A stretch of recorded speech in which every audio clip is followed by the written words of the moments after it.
What is good, everybody? Let me turn the lights on here.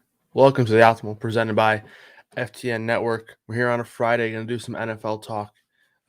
Hopefully yesterday went okay for a lot of you guys on the showdown side of things. It was a brutal showdown slate for me. I was honestly just a brutal game. It was horrible. I actually fell asleep while watching the game.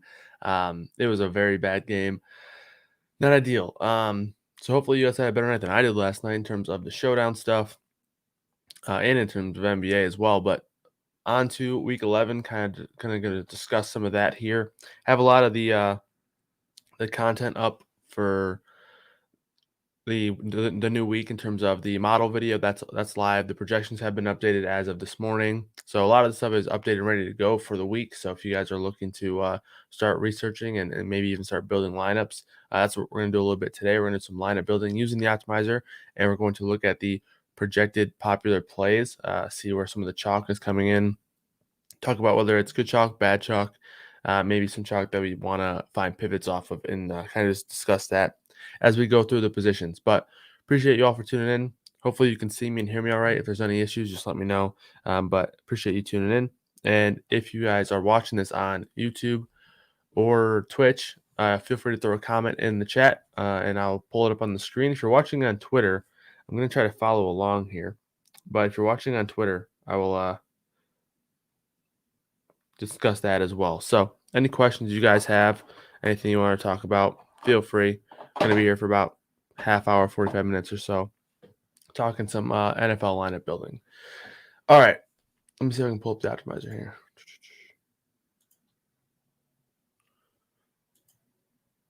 Well, first, we have to run the intro. Can't forget to do that. Also, what's going on, Josh? Appreciate you tuning in. I was too busy busting an NBA last night for Thursday Night Football. Hey, I mean, at least you only busted in one of them. I busted in both. All right, let's run the intro, and then we'll do some lineup building here. Every day, DFS players set out in search of the perfect lineup. Great Scott! To help you craft the best lineup in the land, FTN's Kyle Murray is here to take you through one of the most powerful tools in the DFS world. That's what I do. I drink and I know things. It's The Optimal with Kyle Murray.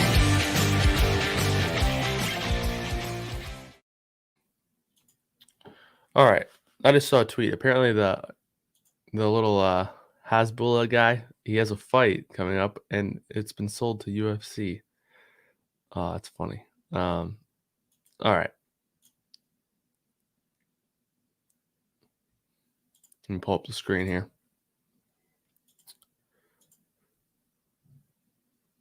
All right, here we go. Optimizer should be up on the screen for you guys. Hopefully you can see it all right. Let me change the backdrop here. Okay. All right, so first we're going to go through the projected popular plays here. I'm going to take a look at some of the chalk. Let's go position by position here. Again, keep in mind, chalk at, the quarterback position isn't necessarily a major deal, right? It's typically not going to make or break a play. I like to think of chalk as a particular whole, right, in terms of the stack, quarterback plus the pass catchers that you're using. So make sure you're keeping that in mind there. Buy Hasbulla rookie cards now. Oh, seriously. I didn't know that he was actually 18 or 19 years old. I don't even know how that's crazy to me. That is wild. But yeah, yeah, that's funny. All right.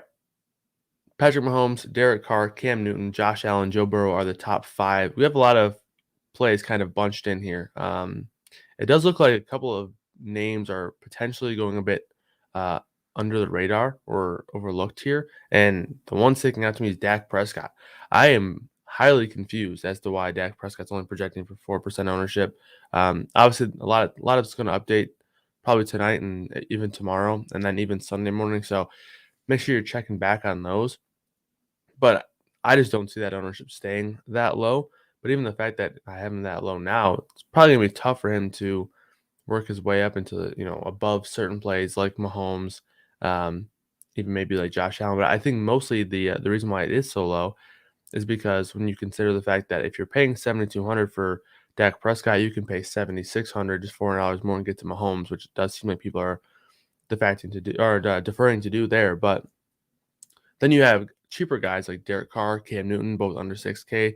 Cam Newton just over 5K. It does feel weird seeing Cam Newton next to a Carolina logo again. That does feel kind of weird, but these are the current projected popular plays. Quarterback, not much to talk about. I don't think any of them are too popular to where you need to consider not playing them because of that. And I think guys like Dak Prescott and Russell Wilson and then Lamar Jackson are pretty contrarian, which is very interesting. But over to running back, A.J. Dillon up at the top here. Let me check something real quick. I think that there's a new recent update that I can actually post into the.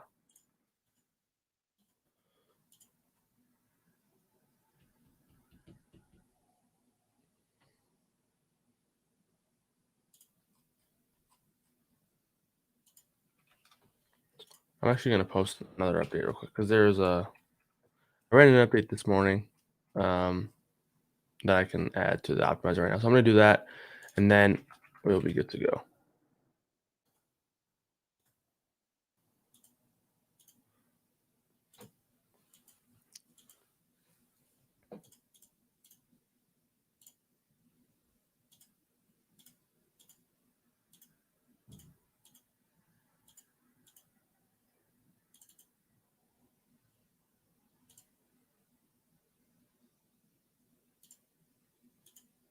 All right, yep, there's the update. Let's go back to quarterbacks. Okay, so Patrick Mahomes, Derek Carr, Cam Newton a little bit higher. Dak Prescott's about 5% rather than 4, or just under 4. But okay, so this is actually what the update's looking like. Same order. I think the same order. Just numbers are a little bit different. Heading over to running backs, A.J. Dillon 27%, James Conner 21%, Myles Gaskin 20%. Those are the 3 running backs projecting for 20% popularity or more. In terms of discussing kind of how good these guys are as plays, I think A.J. Dillon is by far the best play among the 3. I think he's going to be heavily involved in the game no matter how it shakes out, not only on the ground but in the pass as well. So I think A.J. Dillon's by far the best play amongst these guys, and he's the chalk I would want to eat. The chalk I would probably be most willing to fade, I guess, would be Myles Gaskin. It's just, Miami's offense hasn't been that great, and they've kind of gone away from Gaskin at times. But then again, like for James Conner, like if Conner doesn't score, I think that there's, a real way that he doesn't really pay off. It's obviously not a bad matchup for him. And with Chase Edmonds being on the IR, he should get a ton of work, not only on the ground, but he should see a few targets as well. He's had 3 or more targets in each of the last 2 games with Edmonds sideline. So I think Conner's fine.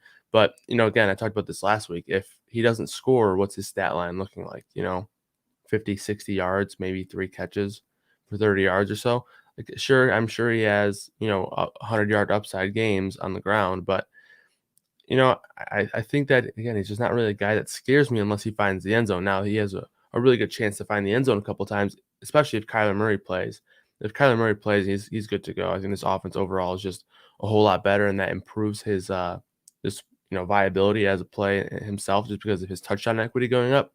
Gaskin, on the other hand, that offense could easily just go out there and drop a dud.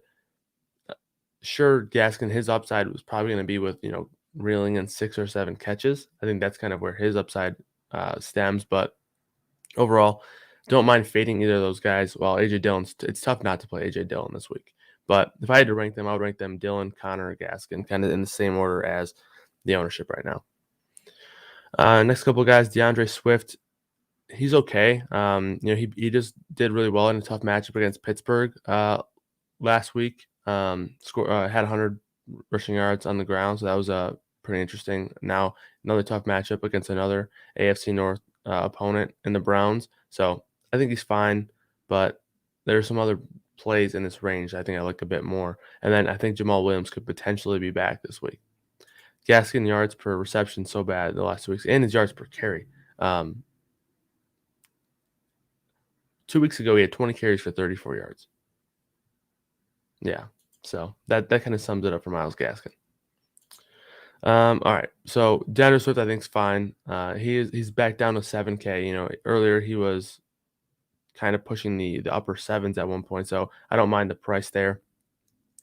Michael Carter, I was kind of surprised to see him be as popular as he is. I think he's a pretty strong play at 5,800. He's basically a workhorse back with significant work in the pass game right now, so it's tough to not really have interest in that. It's pretty much everything that you could want for out of a running back. The only issue that you really have with him is the upside of his overall offense. Can they score 3 or 4 touchdowns to allow him to have those opportunities to find the end zone, right? That's the main problem with Michael Carter, but seemingly recently he doesn't even need those touchdowns because he's racking up so many catches. Now with the quarterback change, will that affect him? Will Joe Flacco continue to throw to Michael Carter as often as Mike White was? I'm not sure. So that's a question mark there for Michael Carter. Dave Montgomery, I think, is a really strong play. Baltimore has not been as good of a defense this year as they have in recent years. I think Montgomery can get the job done here. Montgomery had, I believe, it was 13 carries in his first game back last time out. I think they had a bye last week. So I think 2 weeks ago was his first game back in like 6 or 7 weeks or something like that. And obviously he had 13 carries, was a little bit limited.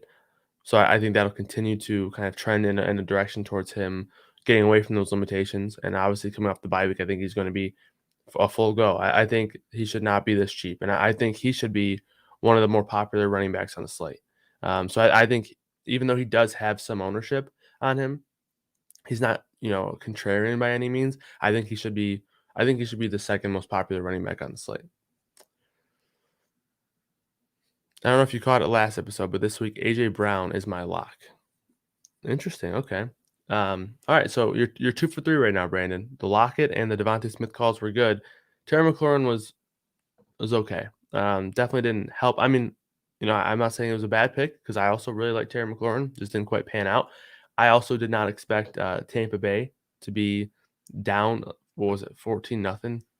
2 minutes into the game, it seemed a little bit of a weird game script there, but hey, I'm confident in your picks here. We'll talk about receivers in a little bit. That's an interesting call. I like it. Seems like Joe Mixon might take it to the Raiders this week. We're going to talk about some Bengals. We're going to talk about some Bengals, that's for sure. Christian McCaffrey in a matchup against Washington came back 2 weeks ago. 2 weeks ago, he played 50% of the snaps. Last week, I believe it was 58% of the snaps. Last week, he had 10 targets. He accounted for 31% of the team's targets. He's back to his old role, right? I will say Chuba Hubbard was a little bit more involved in the ground game than I probably would have liked. I believe he had 31%. Let me double check here. Last week total, Christian McCaffrey had 35% of the carries. Amir Abdullah and Chuba Hubbard accounted for 24% of the carries. They both had 9 carries. That's strange. Cam Newton had 3 carries and PJ Walker had 3 carries. So, I mean, McCaffrey still had 13 carries. So that number is totally fine. But, only 35% of the team's share is kind of strange. But you look at the passing game, 31% of the team's targets. He led the team. Cam Newton's going to feel totally fine going right to Christian McCaffrey. I mean, they were there together for years. There's no shortness of a relationship there. I'm totally confident that he's going to continue to be worked in heavily into the passing game.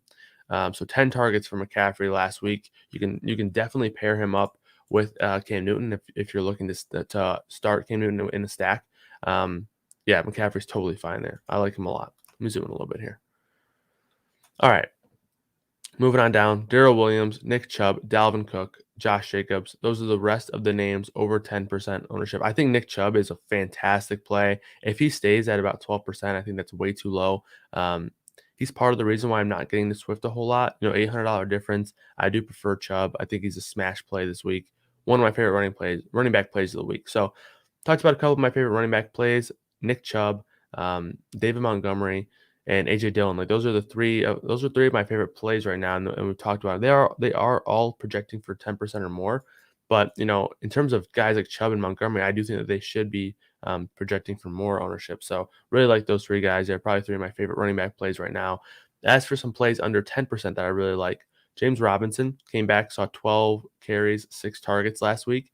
I'm assuming he was a little bit limited after dealing with the heel injury. So I think he's going to continue to get a ton of work there. Matchup's not great, but I really like him. He's just going to be so heavily involved in both ends of the game on the ground and through the pass. So I like him a ton. If we get word that Eli Mitchell's cleared and ready to play, I like him a pretty good amount. Joe Mixon, I do like Joe Mixon quite a bit, but I really like Jamar Chase this week. So, if I don't have Jamar Chase, I think I will have some Mixon, especially at 6% projected ownership. But I do really like Jamar Chase. Alvin Kamara is probably going to be a pass for me. I don't hate the matchup, but just with Nick Chubb in that range and then Christian McCaffrey on the slate and, obviously Kamara dealing with some injury stuff. Not sure if I get to Kamara. Not even sure if he plays, so make sure you're checking in on that. Ezekiel Elliott, I really like a lot. I thought Zeke would be a pretty popular play because of the fact that this is actually a good question. I'm going to bring this up real quick. Don't you think Ernest Johnson earned more time after last week? I absolutely do think so. And we saw Ernest Johnson get involved. Let me pull up the box score here. This is a really good question that I should have talked about before. But all right, so I think it was 2 weeks ago against Cincinnati. Okay, so week 7 against Denver, Ernest Johnson had 22 carries. That was the game with Hunt and Chubb out, and he dominated. 22 carries, 146 yards. Next game came back, saw 3 targets and 4 carries. The game after that, 8 carries. So he's definitely going to be involved. Ernest Johnson's definitely going to have some touches here. But my thing is, if we were playing Nick Chubb in this spot with Kareem Hunt active, I still think he would be a good play. Ernest Johnson's not going to do what Kareem Hunt did. So with that being the case, yes, I think Ernest Johnson earned some more time. But no, I don't think he earned enough to really negatively impact Chubb to a point where he's not a good play anymore, because I don't think he earned enough to be Kareem Hunt in this role to where, he's going to get double-digit carries and 4, 5, 6 targets. I don't see that happening. So, yeah, I still think Chubb is a fantastic play. Are there any running backs that must be played in cash lineups? I would say A.J. Dillon would be a must play. In cash where you don't have to worry about ownership, I guess Connor is fine too. But, like, Myles Gaskin, I don't really consider that. But I would say A.J. Dillon. Thoughts on Gerald Williams this week? Yeah, I do like Gerald Williams. I think he's totally fine.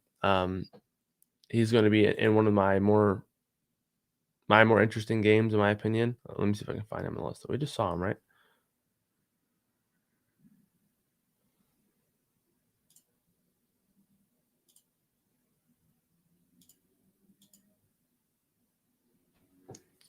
All right, so yeah, he's up here, 12%.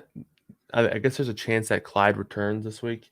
I'm not 100% sure. I do have Clyde projected in for now as like a highly limited play. But, we haven't seen Clyde since, week 5. It says they want to see him perform in practice this week. So it looks like he has a chance to play. But with their bye week being next week, they might just hold him out. So that's another thing to kind of keep in mind. So overall, if Clyde's officially out, I think that's a pretty strong play. I like him. I got a 12-point projection for him, and that's with Clyde getting some playing time here. So yeah, I do think Darrell Williams is a pretty strong play. All right, let me scroll right down here. Won't he be the third down back? Yeah, he will be, but Nick Chubb has never been the third down back. So again, like, it doesn't impact Chubb in a negative way compared to what we've seen his role be over the last 2 years. Nick Chubb has never been a guy that plays on third downs. It's always been Kareem Hunt. So even if Ernest Johnson is a third down back, which probably will be, I don't even know how much that's going to necessarily be a lock. But even if he is, then it still doesn't take away the role that Chubb has had over the course of the last 2 years, because Kareem Hunt has been that third down back anyway. So yeah, I mean, I do think Ernest Johnson will be involved, but not enough to make Chubb a bad play. And if that's why his ownership is staying down, is because of the fact that people are afraid of Ernest Johnson coming in and stealing a ton of work, then I think that's just a great spot to say thank you for the low ownership there. All right. So a couple of other names that are jumping out to me: Eli Mitchell, Joe Mixon, James Robinson, those names, and then Ezekiel Elliott. I do like Zeke as well. I thought he would be popular with how cheap how low owned, I guess what I'm trying to say, how low owned the passing attack is projecting right now to be for Dallas. So I thought he would be popular, but sub 5% in a matchup against Kansas City where they haven't been able to stop anybody. I think that's pretty interesting as well. And that Kansas City Dallas game is by far the best game environment for me this week. All right, on to wide receivers. Let's see. T. Higgins up at the top, 22% projected ownership. I mean, he's $5,400. That's a really cheap price tag for T. Higgins, so that's totally fine. I think he's a really good cash game play. I don't know if you need to necessarily eat that chalk. I would much rather find the salary, play Jamar Chase at 14%. If you're gonna be playing a somewhat chalky Bengals receiver, I would rather make it Jamar Chase compared to T. Higgins. But Devontae Adams, Tyreek Hill, DJ Moore, I think is a really good play. He's down under 6K now. I think he's a super solid play. So a lot of good wide receiver plays today. And I think that it's a good spot where you can kind of bank on some of these wide receivers who are a little bit underpriced compared to what we've seen over the course of not even necessarily just this year, but DJ Moore, Tyler Lockett, T. Higgins, DK Metcalf. Those kind of guys are all kind of cheaper than what we've come to expect of them, right? So I think that there's a lot of guys with those sort of features built into their price here. So that's kind of where I'm at with some of these wide receivers. In terms of wide receivers that I'm considering fading or being underweight on, T. Higgins is really the main one right now. Devontae Adams, I think, could be in a spot for a really massive game here. I think that the Packers either approach this one of two ways. Either one, they're going to rely on A.J. Dillon, and that's going to really negatively impact Devontae Adams because it's probably going to slow the overall game down a ton. Green Bay's already playing super slow as is. So if they're going to start relying on, a slow type, honestly, just like a workhorse running back that's just going to get 25 touches, 25 carries, and just kind of grind the game away, that's really going to hurt Devontae Adams. The second way is that they just rely on the pass here. They use A.J. Dillon and in the right spots, but they're more so heavily relying on the pass and therefore relying on Devontae Adams. So that's the two ways that I think that the Packers are going to approach that. Now, for that reason, I'm probably not going to play A.J. Dillon and Devontae Adams together a ton because they're both going to be super popular. And like I mentioned, if one of them has a big ceiling game, I do think that A.J. Dillon is cheap enough to where if he scores once or twice and then Devontae Adams has, 150, 100 yards and a touchdown, then they both can get there. But I think in those big ceiling games, like if Devontae Adams is going for like 40 plus, I think it's probably because Green Bay just turned to the pass a ton, and that would hurt A.J. Dillon, I think, a ton. So that's kind of where I'm at with the Green Bay guys. I'm probably going to be using just one of them. But overall, love Devontae Adams. Again, he's the most expensive wide receiver, and he's projecting as the best point per dollar play. So, I mean, that's the case for a lot of these wide receivers like Adams, Debo, Chase.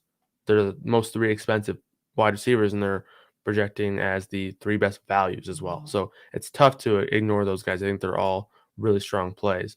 Cole Beasley's 12%. I think he's someone that I could potentially see fading there. Would rather play Diggs, obviously. Obviously, the salary is completely different, but if I was able to, construct a lineup top to bottom, I would rather make Diggs work rather than Cole Beasley. Tyler Boyd is probably going to be a fade for me at 10 or basically 11%. So those are a couple of fades there. In terms of low-owned names, DK Metcalf under 10%.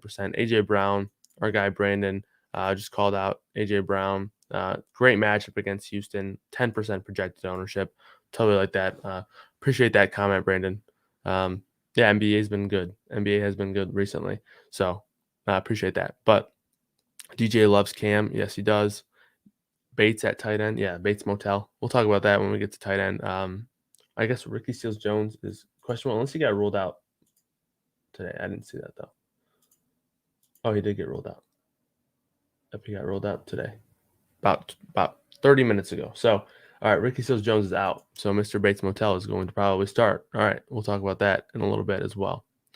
But all right, more low-owned wide receivers. So Metcalf, AJ Brown, I mentioned I really like. CeeDee Lamb, I love this week, 7,600, 6% projected ownership. Think he's super interesting there. Amari Cooper, he's not. Where's Amari Cooper at? Amari Cooper, 8% projected ownership. Michael Gallup, 8%. Like, these are names that I think are super interesting here for the Dallas guys.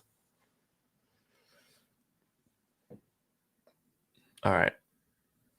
On to tight end. Here we go.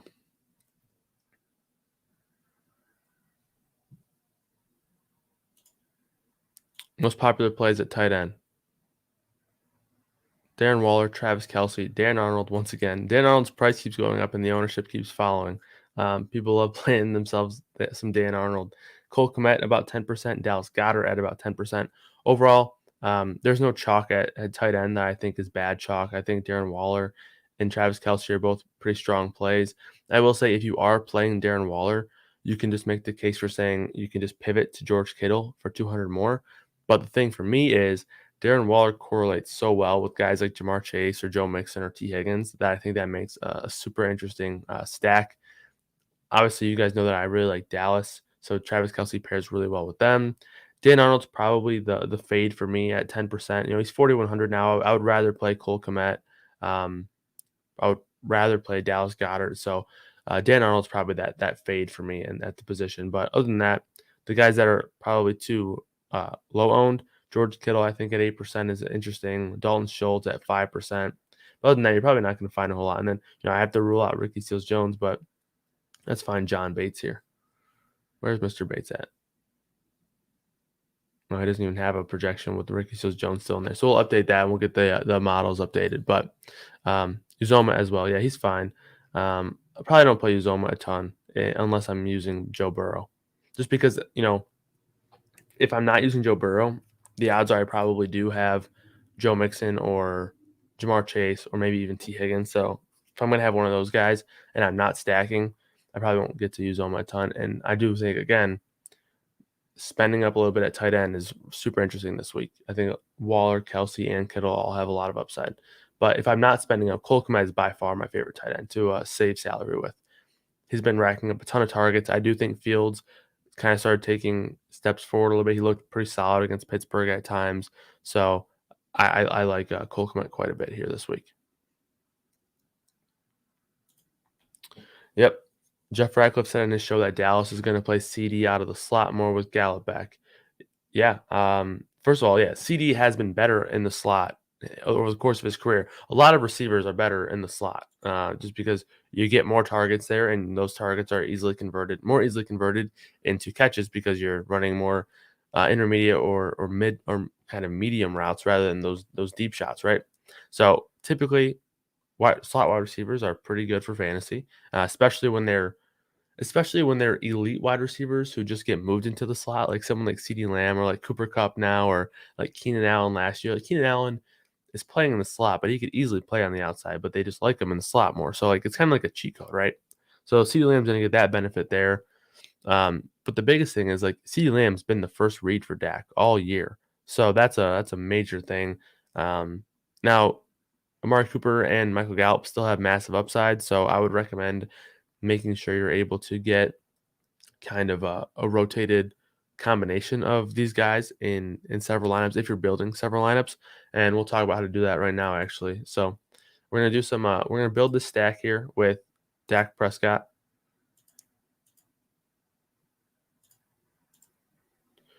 All right, so Dak. Let's say we're building 10 lineups here.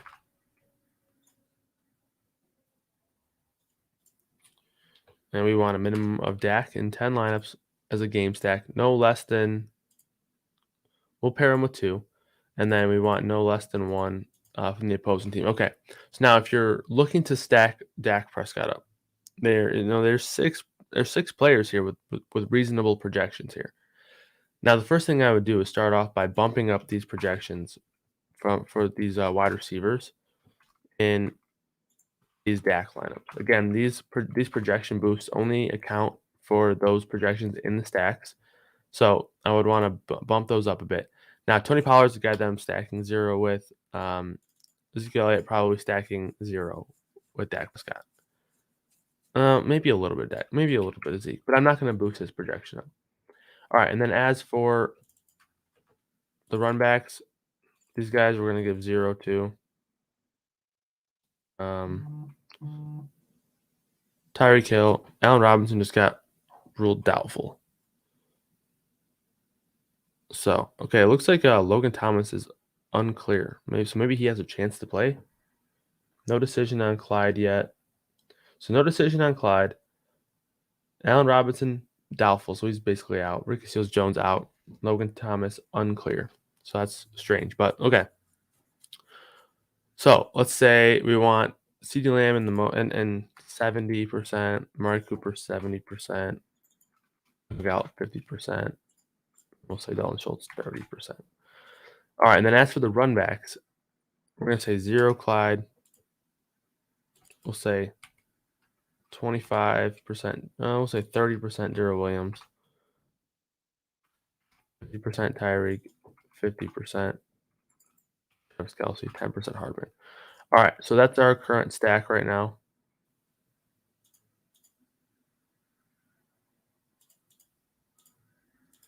Let's make these 2 changes so that way we can run the lineups.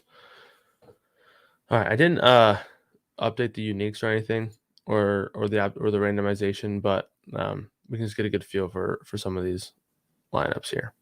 Okay, so Dak Prescott paired with Gallup and Cooper, brought back with Tyreek Hill, and we also have a Gerald Everett and James Conner stack in there. So this lineup right here has the 3 chalky running backs, and then the fairly contrarian passing stack because Prescott 5.7% projected ownership, Gallup and Amari Cooper around 8%. So I think that would be okay there. Dak Prescott paired with Schultz and Cooper, brought back with Hardman.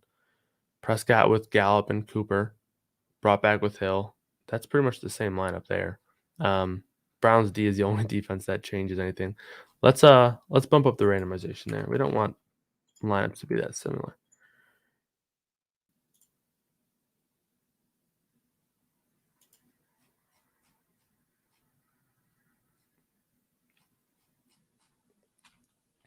All right, here we go. Schultz and Gallup paired with Hardman. Now we have a little mini correlation. Jalen Waddle and Michael Carter. I love that. Dak Prescott paired with Gallup and Cooper, brought back with Darrell Williams. And then we have another mini correlation here with Connor and DK Metcalf. I love that. And then we got Devontae. That's actually a really good lineup. I really like this lineup here. Dak Prescott paired with Cooper and Dalton Schultz, brought back with Hill. T. Higgins paired with Josh Jacobs. Really like that. So yeah, like as you can see, this the secondary stacks here I really like. With where you pair a running back with wide receiver, or for so far in these cases it's only been running back with wide receivers, but in this case tight end with a wide receiver. In this case right here with Dave Montgomery, running back with the defense from the same team. So I really like the secondary stacks here, but I want to talk about the AJ Dillon point. Now I don't think you necessarily need to do this, but let's say, in this case, we're building 10 lineups. So if you wanted to say you only want to use Devontae Adams and AJ Dillon and, only one of them, but you don't necessarily want to make that rule for all of your lineups. Let's say you want that rule for 60% of your lineups. In this case, we're building 10 lineups, so 60% would be 6 lineups, obviously. So if we want to make this rule to where we're only going to have one of AJ Dillon or Devontae Adams, but you don't want it in all of your lineups, you can make this rule here, and instead of doing all lineups, you just click in a minimum of 6 lineups.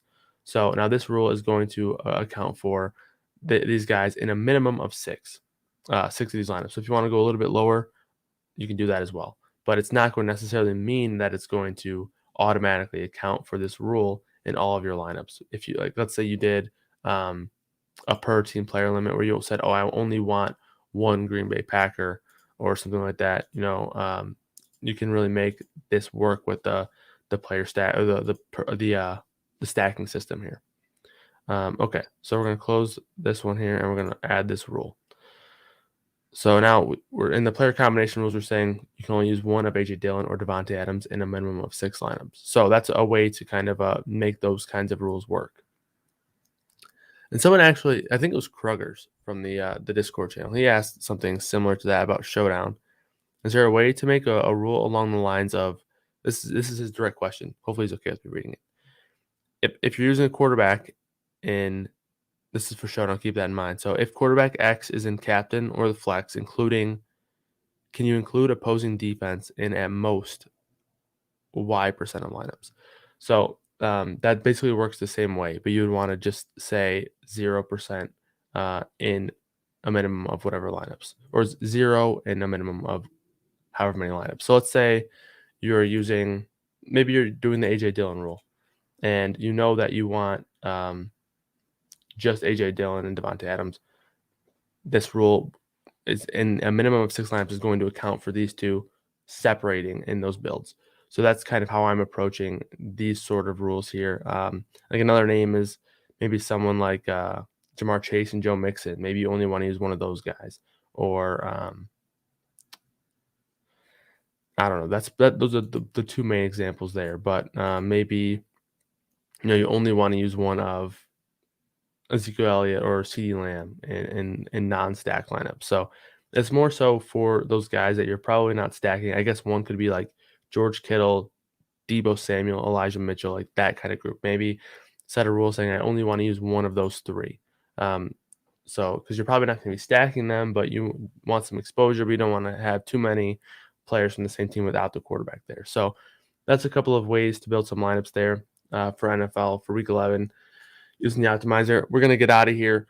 Appreciate you all for tuning in. We'll be back on Monday with some review stuff and talking about some Monday Night Football. Appreciate you all tuning in. Hope you all had a good week and have a great weekend. We'll see you on Monday. And don't forget to check out all the content. My article for this week's going to be going up today. My Murray model video is live on the site. My free prop betting video, which I've been in NFL prop bets over the last 3 weeks, and the free videos, I'm 10 for 12. So hopefully we can keep that streak rolling. You can check those out on our YouTube now. Those are up there for free. We'll see you guys on Monday. Have a good weekend. See you later.